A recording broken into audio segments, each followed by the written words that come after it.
नमस्कार दोस्तों, स्वागत है आपका हमारे चैनल पर। आज हम आपको लेकर चलेंगे एक ऐसे मंदिर की रहस्यमयी दुनिया में जहाँ की हर एक चीज अपने आप में एक अनसुलझी पहेली है। हम बात कर रहे हैं ओडिशा के पुरी में स्थित जगन्नाथ मंदिर की। ये मंदिर सिर्फ अपनी भव्यता और धार्मिक महत्व के लिए ही नहीं, बल्कि अपनी अद्भुत और रहस्यमयी कहानियों के लिए भी प्रसिद्ध है। तो आइए जानते हैं इस मंदिर के उन रहस्यों के बारे में जो आज भी वैज्ञानिकों और भक्तों को हैरान कर देते हैं। प्रमुख रहस्य है इस मंदिर के शिखर पर फहराने वाला झंडा, जो हमेशा हवा की दिशा के विपरीत लहराता है। इस रहस्य ने सदियों से वैज्ञानिकों, भक्तों और पर्यटकों को चकित किया है।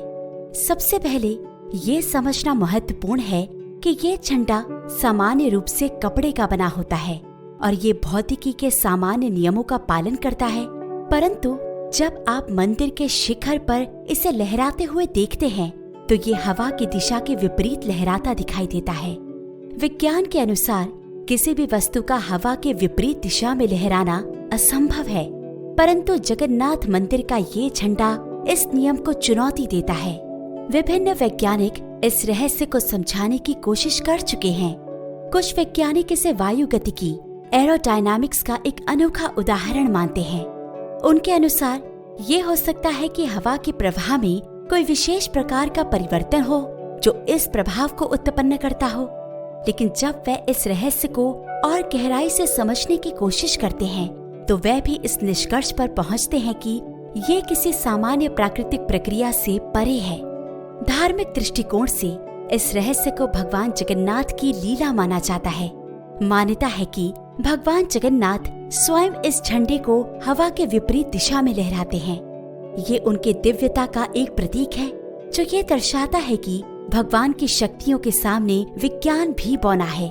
कई भक्तों का मानना है कि ये भगवान का चमत्कार है जो उनके अलौकिक शक्तियों का प्रतीक है। पुरी के स्थानीय लोगों के अनुसार जब भी कोई भक्त पूरी श्रद्धा और भक्ति से इस मंदिर की ओर देखता है तो भगवान जगन्नाथ उन्हें अपनी उपस्थिति का एहसास दिलाने के लिए ये चमत्कार दिखाते हैं। ये उनका विश्वास और आस्था है जो इस रहस्य को और भी गहरा बनाता है। मंदिर में रोजाना शाम को झंडा बदलने की प्रक्रिया भी बहुत ही रोमांचक होती है। बिना किसी सुरक्षा उपाय के एक पुजारी मंदिर की शिखर पर चढ़ता है और झंडा बदलता है। ये दृश्य दर्शकों को मंत्रमुग्ध कर देता है। इस झंडे के रहस्य ने सिर्फ स्थानीय भक्तों को ही नहीं, बल्कि दूर दूर से आने वाले पर्यटकों को भी आकर्षित किया है। ये रहस्य न केवल जगन्नाथ मंदिर की महिमा को बढ़ाता है, बल्कि ये भी दिखाता है कि कुछ चीजें विज्ञान की समझ से परे हो सकती हैं और इन्हें केवल आस्था और विश्वास के माध्यम से ही समझा जा सकता है। एक और ऐसा रहस्य है जो लोगों को आश्चर्यचकित कर देता है। ये है कि दिन के किसी भी समय मंदिर की छाया जमीन पर नहीं गिरती। ये कैसे संभव है? ये प्रश्न न केवल वैज्ञानिकों के लिए बल्कि सामान्य जनमानस के लिए भी एक रहस्य बना हुआ है। जगन्नाथ मंदिर का ये रहस्य अद्भुत और अचंभित करने वाला है। सामान्यतः जब सूर्य किसी वस्तु पर चमकता है तो उसकी छाया जमीन पर बनती है, लेकिन इस मंदिर के मामले में ये सामान्य नियम काम नहीं करता। आइए इस रहस्य के विभिन्न पहलुओं को समझने की कोशिश करें। जगन्नाथ मंदिर की वास्तुकला अद्वितीय है और इसे इस तरह से डिजाइन किया गया है कि ये रहस्य संभव हो सके। मंदिर के शिखर की ऊंचाई लगभग 214 फीट है और इसे इस प्रकार से बनाया गया है कि यह सूर्य की किरणों को इस प्रकार विभाजित करता है कि उसकी छाया जमीन पर नहीं गिरती। मंदिर का निर्माण गंग वंश के राजा अनंग भीम देव द्वारा 12वीं शताब्दी में किया गया था। ये माना जाता है कि उस समय के वास्तुकारों और इंजीनियरों ने इस डिजाइन को इस तरह से तैयार किया था कि ये चमत्कार संभव हो सके। विज्ञान के अनुसार जब सूर्य किसी वस्तु पर चमकता है तो वो वस्तु सूर्य की किरणों को अवरुद्ध करती है और उसकी छाया जमीन पर बनती है। लेकिन जगन्नाथ मंदिर के मामले में यह प्रक्रिया भिन्न है। वैज्ञानिक इस रहस्य को समझने के लिए कई शोध और अध्ययन कर चुके हैं, लेकिन अभी तक कोई निश्चित निष्कर्ष पर नहीं पहुंच सके हैं। कुछ वैज्ञानिक मानते हैं कि ये मंदिर की अनूठी ज्यामिति और वास्तुशिल्प के कारण संभव है, जिससे सूर्य की किरणें इस प्रकार विभाजित होती हैं कि छाया नहीं बनती। पुरी के स्थानीय लोगों और भक्तों के अनुसार ये मंदिर भगवान जगन्नाथ की दिव्यता का एक जीता जागता उदाहरण है। उनके अनुसार जब भी कोई भक्त इस मंदिर को देखता है तो उसे भगवान की उपस्थिति का एहसास होता है। ये मंदिर और इसका ये रहस्य भक्तों के मन में भगवान की शक्ति और उनकी लीला का एहसास कराता है। इस प्रकार जगन्नाथ का ये रहस्य कि दिन के किसी भी समय उसकी छाया जमीन पर नहीं गिरती, एक ऐसा रहस्य है जो आज भी अनसुलझा है। ये मंदिर की अलौकिक शक्तियों का प्रतीक है और ये दिखाता है कि हमारे बीच कुछ ऐसे चमत्कार हो सकते हैं जो हमारी समझ और तर्क से परे हैं। चाहे आप इसे विज्ञान का चमत्कार माने या भगवान की लीला, ये रहस्य हमेशा ही लोगों के मन में एक अद्भुत और रहस्यमयी छाप छोड़ता है। एक और रहस्य है जो हमेशा भक्तों और वैज्ञानिकों को अचंभित करता है और वो है भगवान जगन्नाथ के प्रसाद के निर्माण की प्रक्रिया। इस रहस्य के अनुसार प्रसाद बनाने के लिए एक के ऊपर एक मटके रखे जाते हैं, लेकिन सबसे पहले सबसे ऊपर वाले मटके का खाना पकता है जो आग से सबसे दूर होता है। ये कैसे संभव है? इस अद्भुत प्रक्रिया को समझने की कोशिश करते हैं। जगन्नाथ मंदिर में प्रतिदिन हजारों भक्तों के लिए महाप्रसाद तैयार किया जाता है। ये महाप्रसाद मिट्टी के मटकों में पकाया जाता है। इन मटकों को एक के ऊपर एक रखकर पारंपरिक विधि से पकाया जाता है, लेकिन इस प्रक्रिया का सबसे चौंकाने वाला पहलू ये है कि सबसे पहले सबसे ऊपर के मटके का खाना पकता है, जबकि विज्ञान के अनुसार सबसे नीचे वाले मटके को पहले पकना चाहिए क्योंकि वो आग के सबसे करीब होता है। इस रहस्य को समझने के लिए कई वैज्ञानिक प्रयास किए गए हैं। वैज्ञानिक इस प्रक्रिया को थर्मल कंडक्शन और कन्वेक्शन के संदर्भ में समझाने की कोशिश करते हैं। सामान्यतः गर्मी सबसे नीचे से ऊपर की ओर जाती है और इस प्रकार सबसे नीचे वाला मटका पहले गर्म होना चाहिए, लेकिन जगन्नाथ मंदिर में ये प्रक्रिया उल्टी होती है।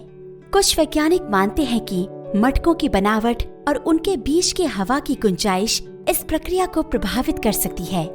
मटकों के बीच की हवा का संचालन, एयर सर्कुलेशन और मटकों की विशिष्ट बनावट गर्मी के प्रवाह को इस प्रकार नियंत्रित कर सकती है कि सबसे ऊपर वाला मटका पहले गर्म हो जाता है। हालांकि ये एक निश्चित वैज्ञानिक स्पष्टीकरण नहीं है और इस रहस्य को पूरी तरह से समझने में अभी भी चुनौतियां हैं। पुरी के स्थानीय लोग और मंदिर के पुजारी इस रहस्य को भगवान की कृपा मानते हैं। उनके अनुसार यह चमत्कार भगवान जगन्नाथ की दिव्यता का प्रमाण है। इस प्रक्रिया को लेकर कई कहानियां और मान्यताएं भी प्रचलित हैं। मंदिर में कार्यरत पुजारियों का कहना है कि ये चमत्कार भगवान की महिमा को दर्शाता है और ये उनकी उपस्थिति का एहसास कराता है। अगला रहस्य है मंदिर का महाप्रसाद हमेशा सही मात्रा में होता है, चाहे कितने भी भक्त आएं। ये प्रसाद ना तो कभी कम होता है और ना ही कभी अधिक। ये कैसे संभव है? आइए इस अद्भुत रहस्य के विभिन्न पहलुओं को समझने की कोशिश करते हैं। जगन्नाथ मंदिर में प्रतिदिन हजारों भक्तों के लिए महाप्रसाद तैयार किया जाता है। इस प्रसाद को तैयार करने के लिए विशेष प्रकार की सामग्रियों का उपयोग किया जाता है और इसे पारंपरिक विधियों से बनाया जाता है। महाप्रसाद मुख्य रूप से चावल, दाल, सब्जी और मिठाई से बनता है। प्रसाद को मिट्टी के मटकों में पकाया जाता है और इसे भक्तों के बीच बांटा जाता है। वैज्ञानिक दृष्टिकोण से ये समझना मुश्किल है कि प्रसाद की मात्रा हमेशा सही कैसे होती है। सामान्य परिस्थितियों में भोजन की मात्रा को अनुमानित संख्या के आधार पर तैयार किया जाता है और कभी कभी ये कम या अधिक हो सकती है, लेकिन जगन्नाथ मंदिर में ये नियम काम नहीं करता। कुछ वैज्ञानिक इस रहस्य को समझाने के लिए गणितीय और सांख्यिकीय मॉडल का सहारा लेते हैं। उनके अनुसार हो सकता है कि प्रसाद बनाने वाले पुजारी पिछले अनुभवों के आधार पर भोजन की मात्रा को सही तरीके से अनुमानित कर लेते हैं, लेकिन ये केवल एक अनुमान ही है और पूरी तरह से इस रहस्य को समझाने में सक्षम नहीं है। धार्मिक दृष्टिकोण से ये माना जाता है कि ये भगवान जगन्नाथ की कृपा और चमत्कार है। भक्तों का ये विश्वास है कि भगवान स्वयं इस प्रक्रिया को नियंत्रित करते हैं और सुनिश्चित करते हैं कि उनके भक्तों के लिए प्रसाद की मात्रा हमेशा सही हो। ये उनकी दिव्यता और महिमा का प्रतीक है। भक्तों के लिए ये एक ऐसा प्रमाण है जो उनकी आस्था को और मजबूत करता है। महाप्रसाद का निर्माण और वितरण मंदिर के दैनिक कार्यों का महत्वपूर्ण हिस्सा है। इसे भगवान का आशीर्वाद माना जाता है और भक्त इसे अत्यंत श्रद्धा और भक्ति के साथ ग्रहण करते हैं। महाप्रसाद को विशेष रीति रिवाजों और परंपराओं का पालन करते हुए तैयार किया जाता है, जो इसे और भी विशेष बनाता है। जगन्नाथ मंदिर के शिखर पर स्थित सुदर्शन चक्र एक महत्वपूर्ण प्रतीक है। इसे नील चक्र भी कहा जाता है और ये भगवान विष्णु का प्रतीक है। इस चक्र की विशेषता ये है कि इसे पुरी के किसी भी कोने से देखें, ये हमेशा आपको सामने की ओर ही दिखेगा। चाहे आप मंदिर के किसी भी दिशा में खड़े हों, ये चक्र हमेशा ऐसा प्रतीत होता है जैसे ये आपकी ही ओर देख रहा हो। इस अद्भुत घटना को समझने के लिए वैज्ञानिक और शोधकर्ताओं ने कई अध्ययन किए हैं, लेकिन अभी तक इसका कोई स्पष्ट वैज्ञानिक स्पष्टीकरण नहीं मिल सका है। वैज्ञानिक दृष्टिकोण से इस रहस्य को समझना एक चुनौतीपूर्ण कार्य है। कुछ वैज्ञानिक इसे प्रकाश और परावर्तन के नियमों के संदर्भ में समझाने की कोशिश करते हैं। उनके अनुसार ये संभव है कि सुदर्शन चक्र की बनावट और उसकी सतह पर विशेष प्रकार की परावर्तन क्षमता हो, जिससे ये किसी भी दिशा में देखने पर सामने की ओर प्रतीत होता है। हालांकि ये स्पष्टीकरण भी पूरी तरह से संतोषजनक नहीं है। अन्य वैज्ञानिक मानते हैं कि सुदर्शन चक्र का डिजाइन और उसका स्थान इस प्रभाव को उत्पन्न करने में महत्वपूर्ण भूमिका निभाते हैं। ये भी संभव है कि चक्र की सतह पर विशेष प्रकार की पॉलिश या सामग्री का उपयोग किया गया हो, जो इस अद्भुत परावर्तन को संभव बनाती हो। लेकिन ये सभी स्पष्टीकरण केवल अनुमान है और अभी तक कोई निश्चित उत्तर नहीं मिला है। सुदर्शन चक्र का इतिहास भी अत्यंत रोचक है। ये चक्र भगवान विष्णु का प्रतीक है और इसे शांति, शक्ति और न्याय का प्रतिनिधित्व माना जाता है। मंदिर के शिखर पर स्थापित ये चक्र केवल धार्मिक महत्व नहीं रखता, बल्कि ये सांस्कृतिक और ऐतिहासिक दृष्टि से भी महत्वपूर्ण है। माना जाता है कि इस चक्र को इस प्रकार से डिजाइन और स्थापित किया गया है कि ये पुरी के किसी भी कोने से देखा जा सकता है। इसके निर्माण में उपयोग की गई सामग्री और तकनीक भी अद्वितीय है, जो इसे और भी विशेष बनाती है। ये चक्र न केवल मंदिर की शोभा बढ़ाता है, बल्कि ये उसके धार्मिक महत्व को भी और अधिक बढ़ाता है। तो दोस्तों, ये थे जगन्नाथ मंदिर के कुछ रहस्य जिन्हें आज तक कोई नहीं सुलझा पाया है। ऐसे ना जाने कितने रहस्य होंगे जिन्हें हम जानते तक नहीं। अब इसे आप साइंस कहें या भगवान का चमत्कार, सच्चाई यही रहेगी कि इनके पीछे की वजह कोई नहीं जानता। तो दोस्तों, आज के लिए बस इतना ही। फिर लौटेंगे ऐसे ही कुछ रहस्यों के साथ। और अगर ये वीडियो पसंद आया हो तो लाइक जरूर करें और सब्सक्राइब करना ना भूलें। धन्यवाद।